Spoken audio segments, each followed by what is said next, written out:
Howdy, Mike McCoy here. How's it a-going? Been kind of tough week, ain't it? Really hate to hear that about Lacey. That hit me hard. She's a great lady, she really was. Her and John, I think a lot of them. And poor old John's carrying a load. And takes a good man to carry. That's a heavy load.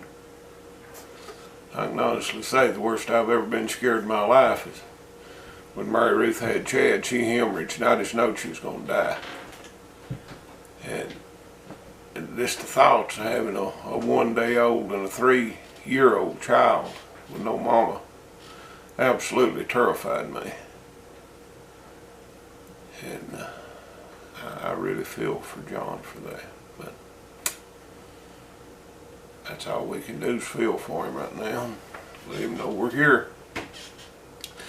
But to get away from all this sadness, I thought I'd tell a couple little yarns. If it makes you smile, I've done my job. Me and Mary Ruth started dating in 1970, about right now. It was just a few days before Thanksgiving that I took her out the first time. And she wanted me to spend Thanksgiving with them, and I was too quiet to. I wouldn't do it. But anyway, the following summer, or maybe 2 summers, it is sometime after that, I can't remember when. But there's a mountain right out from where I live there. It's called the Walnut Mountain.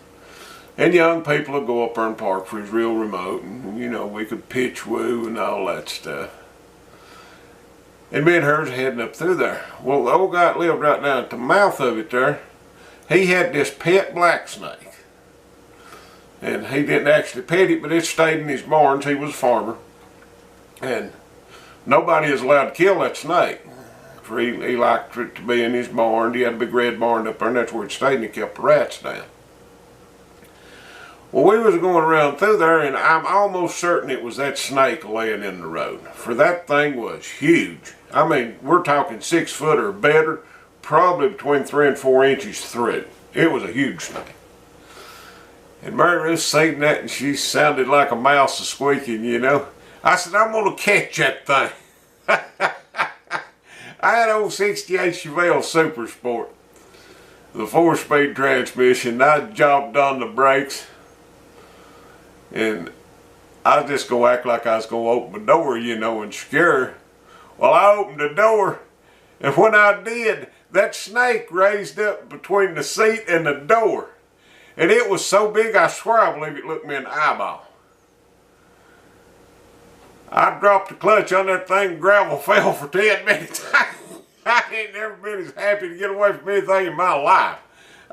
If I'd waited any longer, that snake would have come to car me, and I'd have had to left it and Mary Ruth in there, I guess. And got on up the road there, and I sort of got my composure back. She said, I thought you was going to catch that snake. I said, I thought it was too there for a minute. And she thought that was just hilarious, that snake had just scared me to death.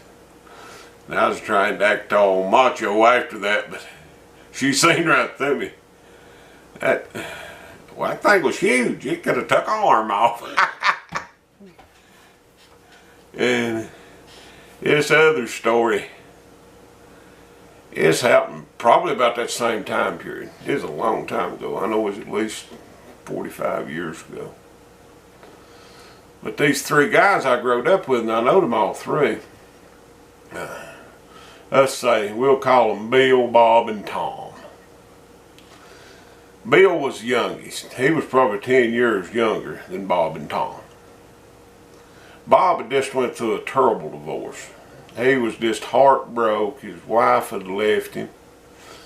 And he was just pitiful, you know. And Tom had been married for a few years, several years I'd say, maybe 8 or 10. And they was all drinking, having a big time. And the one's wife left him. He was just crying in his beer and just being pitiful, you know. And the youngest one, it was his car and he was driving. And Tom, he was sitting there and he thought for a minute and he said, if I thought my wife was messing around on me, I'd just go shoot the SOB. There wouldn't be no questions asked. I'd just kill him. Well, that time they'd parked. And the youngest guy, he starts crying. And he heads down to the front seat there with his hand digging around. And the one's wife had just left him, grabbed him and said, what are you doing? And through his tears he said, Tom's gonna kill me. He'd been messing around with Tom's wife for years.